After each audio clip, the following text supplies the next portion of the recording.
How early can a premature baby survive outside the womb? Well, today we're going to go a long way in answering that question. Little Carmine Yannitti is the tiniest baby to survive here at Dayton Children's Medical Center. He weighed only 13 ounces when he was born. Stay with us as we share his amazing story of birth and survival. Tony and Mandie Yannitti of Dayton, Ohio had been married nearly 4 years when they found out they were expecting twins. Sadly, Mandie miscarried one of the babies 12 weeks into the pregnancy. Thankfully, everything continued smoothly for the other baby. But when Mandie went in for her normal 26-week ultrasound, things took a turn for the worse. She went in at 20 weeks for a checkup and everything was okay, and they said come back in 6 weeks, and we went back at 26 weeks and they said he had not grown. But 2 weeks in gestational size. Yeah. In a 6-week time frame. They had actually sent me to a high-risk specialist. I have 2 heart conditions. I have secondary pulmonary hypertension, it's due to asthma, and a mitral valve regurgitation. So they wanted the team to meet with me, check me out, check him out, assess the situation so that they were familiar with me and my heart conditions, being that when I was to go into labor, approximately 14 weeks later, that if something would happen, they were familiar with the situation and weren't going into it blind. So tell me about the doctor's appointment on that fateful day then. I was figuring normal day. Went in, felt fine. I'd felt, virtually fine throughout the entire pregnancy and everything. And they were doing an ultrasound on him. And then they were noticing that his heart rate started dropping. And when they called the actual doctor in, she said, okay, we're gonna hook you up to a fetal heart rate monitor. So they did that, and it still continued to drop. So I started freaking out naturally. So then the doctors decided he needed to come out right away. They said they actually determined it would be better for him to come out. They said if they left him in that he would not survive. So it was take him out, or you don't have an option. It's take him out pretty much. Like right now? Yeah. They actually wheeled me out of her doctor's office and directly into Kettering Hospital. The medical building was attached to the hospital, and wheeled me straight into labor and delivery. Where you had an emergency C-section? Yes. In a moment, we'll hear about the doctor's bleak prognosis for the Yannitti's premature baby.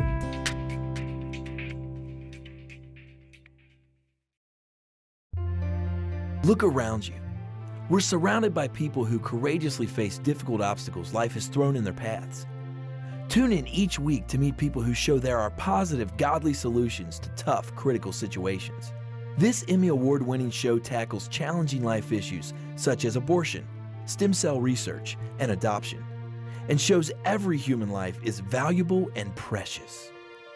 Join us for inspiring stories of people facing life head-on.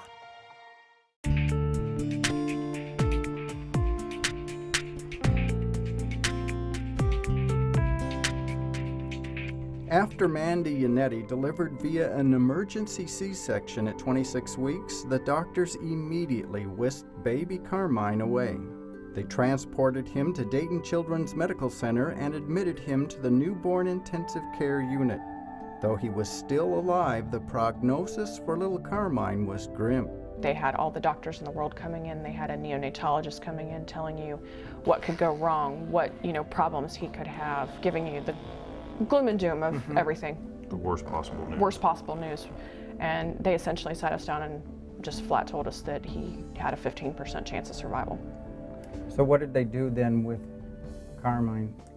They originally told us he would come out and he wouldn't do anything, he wouldn't move, he might not be able to breathe and all these things. I mean, they had us fill out this paperwork about, do you want us to resuscitate him if he's not breathing, and all these things like that. And to be honest with you, he came out and they said he took a breath. And then of course they hooked him to all this stuff so they could breathe for him and take care of him and things like that. But they took him into a room right next to where we were at. Mandie was still being stitched she had up. epidural and all that. So she had no feeling from the from the neck down basically. And you only saw him for I only saw him for a split second. as they wheeled him by. I actually thought I heard him cry, but they whisked him out of the room so quick I couldn't tell if that was actually what I heard or not. Carmine Yannitti is the smallest baby to ever survive at Dayton Children's Medical Center. Betty Hall, a staff nurse on the NICU, was one of the nurses who gave constant care to Carmine, hoping he would pull through. Betty, tell me about Carmine and his situation here when he was born. When he was born, he didn't weigh but a little over 13 ounces. And he came to us very tiny baby. Carmine needed support in about every avenue. With his breathing, we monitored his heart rate. His blood pressure needed support with medicines.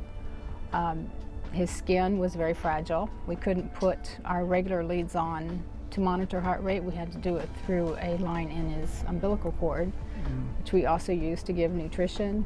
We would get blood samples from it. He was just a very delicate, very fragile baby.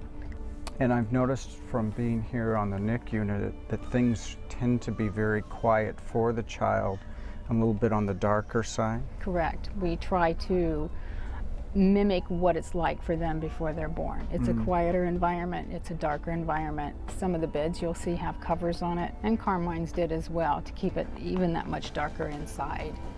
Now in Carmine's case, what were the chances of his survival when he was born?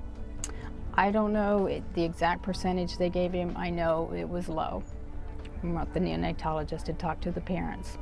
And they didn't know what his outcome would be. You know, physically, mentally, anything. We just knew that we needed to keep trying because we didn't know the answer to that. And, you know, who are we to pick and choose as to who we give care to and who we don't? So what was it like when you got to see him for the first time and saw how tiny he was? You know, I didn't expect him. I mean, he looked normal. He just looked really small. He looked almost like a child's doll that you would play with. Was it a shock to see him so tiny?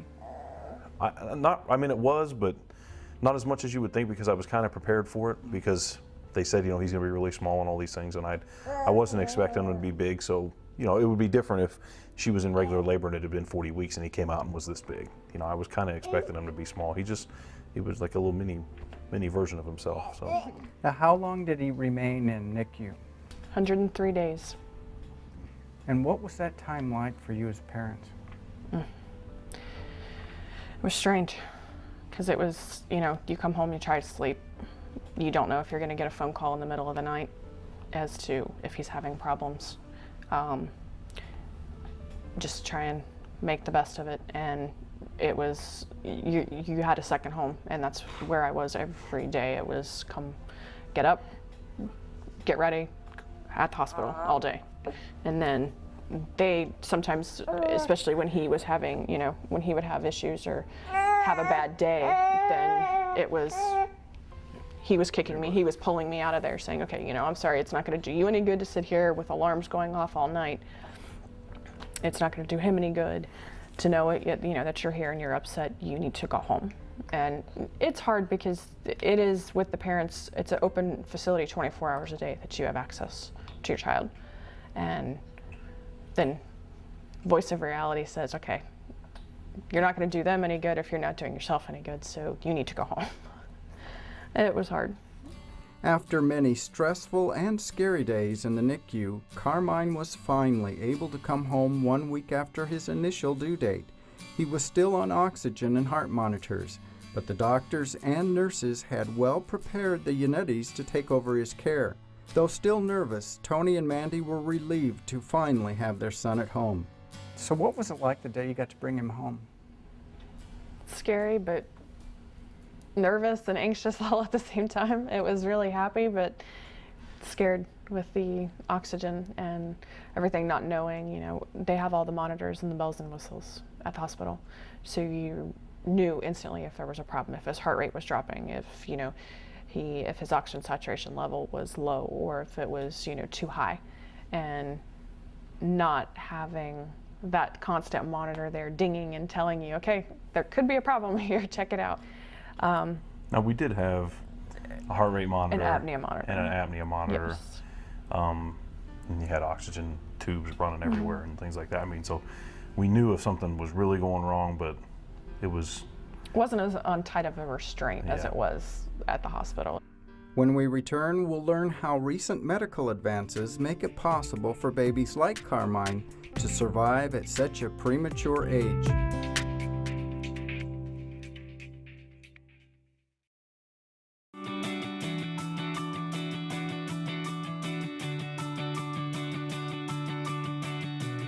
Whether you're a student needing answers, a parent needing help, or a concerned citizen wanting to make a difference, Life Issues Institute has the resources you need to put your values into action. Life Issues Institute is an international educational organization committed to protecting innocent human life. Life Issues Institute knows what it takes. That's why millions throughout the world turn here for help. Life Issues Institute has authored more pro-life publications than any other entity in the world, and its materials are printed in over 30 languages. Radio broadcasts, newsletters, and a website filled to the brim with the answers you're looking for are just a click away. Go to facinglife.tv and click on the link to Life Issues Institute to find out more about how you can change the heart of a nation.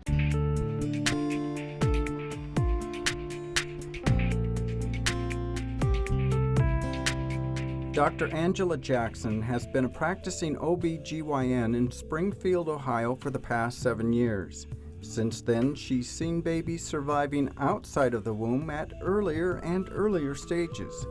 Infant viability is constantly changing due to great leaps in medical advances. Dr. Jackson, in your professional view, when is viability during the pregnancy?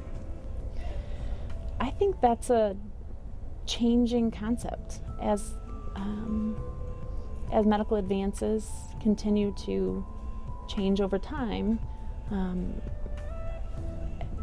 That changes with it. Mm-hmm.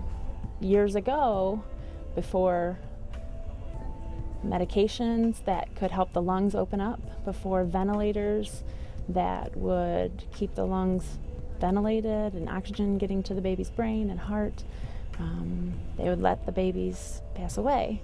But as time goes on, they can keep the babies with us until their own organ systems can take over. In your experience, what is the average length of weeks where a baby can now survive currently? The general rule is 23 weeks, but neonatologists will generally still say, but we'll look at the baby when it comes out. At 23 weeks gestation, can you describe fetal development for me? At 23 weeks, the baby's main organ systems are fully developed. It's about 14 ounces or so, about a pound, or slightly under, and everything just has to grow. But everything's there. Everything's there. Now, the lungs aren't breathing oxygen, obviously. It's getting its oxygen from the placenta, but it has all it needs as far as organ system development. Betty, what kind of medical advances have you seen during your career that makes you able to save babies when they're born so prematurely? One of the biggest ones was in the late 80s, and it was the advent of surfactant administration that we've just seen such a turnaround. And before that, you would see babies in the gestation late 20s, 28, 29 weeks that wouldn't survive because their lungs just wouldn't tolerate anything. They just collapsed and stuck together. How this surfactant works is it causes them, it's like a dish soap, it's real slick. Causes the little air sacs to be able to expand and take oxygen in and work for the babies. That's probably been one of the biggest that I've seen. Our better knowledge or information that we found over the years through research of how to feed the babies, either through their IVs and what they need nutrition-wise before their tummies can tolerate feeding by formula. That's been another big one, and that it's all ongoing, constantly being researched and tested and changed and updated. Do you have a feel for the percentage of babies that go on to have serious complications physically after they go home? I think some may some may go home and do fine. There may be a little bit of something with all of them. Some may make it through unscathed. You just don't know. But would you say a majority of them leave here and have some sort of residual physical complication down the road? No, I'd say a majority probably are okay. Really? Or with a small enough issue that it can eventually be counteracted. Are any of the parents that give birth to such young babies surprised at the fine development of the child? Very much so, very much. I've heard that several times. Couldn't believe it. It looked like a baby. It was just so small.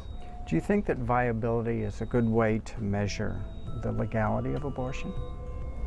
No. Why not? Because to me, a baby is a baby no matter the age. I don't see the difference, whether it's less than a pound or 8 pounds. How do we draw an imaginary line in the sand? I don't make those decisions. I tell my patients, I'm not God. I'm not making those decisions. So I don't draw those lines. Do you think that infant viability is constantly changing because of modern science? Well, I mean, he's living proof of that. I mean, like they said, 5 years ago, they wouldn't even have made an attempt to come and To get save him, him. or to take him to the other hospital at the weight that he was at, and he was half the weight of their standard from 5 years ago. They said he had to be 700 grams. 700 grams for them to come and get him 5 years ago, and he was 375. So, you know, and then he came and got him. It's just amazing the things that they can do. What we've seen a lot in the news lately, last few years, is controversies over late-term abortion. Women are actually having abortions at the point where your son was born. If you could talk to a woman who was considering that at that late term, what would you say to her as a parent of a child born then? Well, I would take him and let him look at him smiling like that and say, Yeah. look at this guy.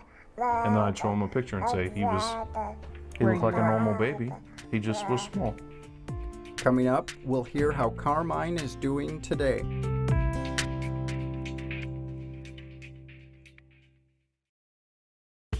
Look around you. Every day, heroes abound in our country. We're surrounded by people who courageously face difficult obstacles life has thrown in their paths. Tune in each week to meet people who show there are positive, godly solutions to tough, critical situations. We'll tackle challenging life issues such as abortion, stem cell research, adoption, and abstinence, and show that every human life is valuable and precious. Join us for inspiring stories of people facing life head on.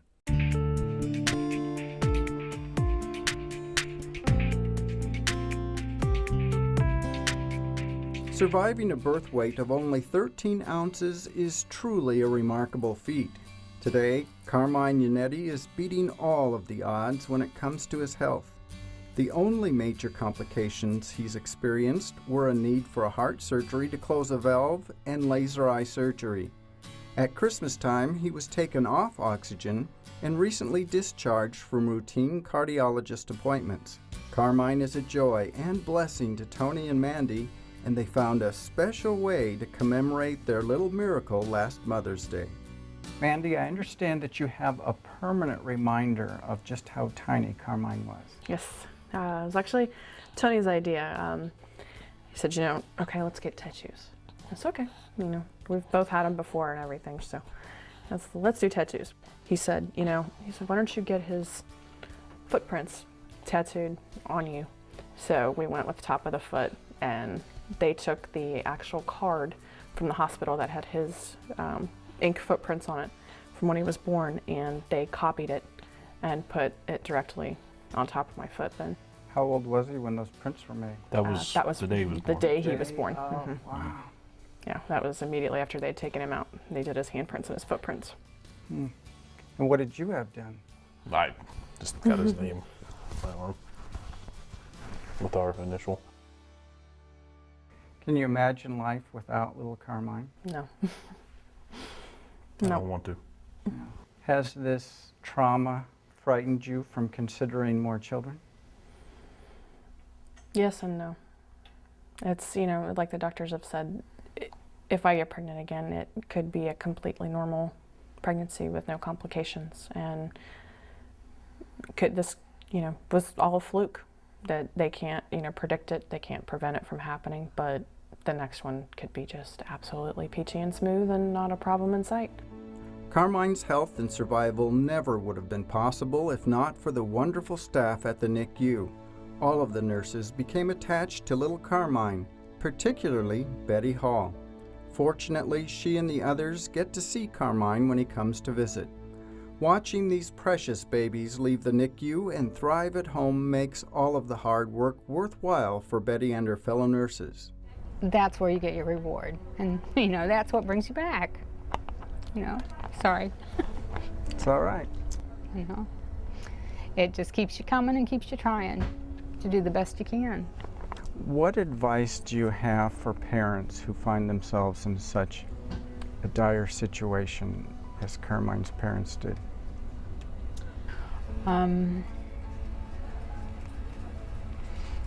To be easy on themselves. You know, often you don't know the reason why the baby's born premature. You don't want the parents to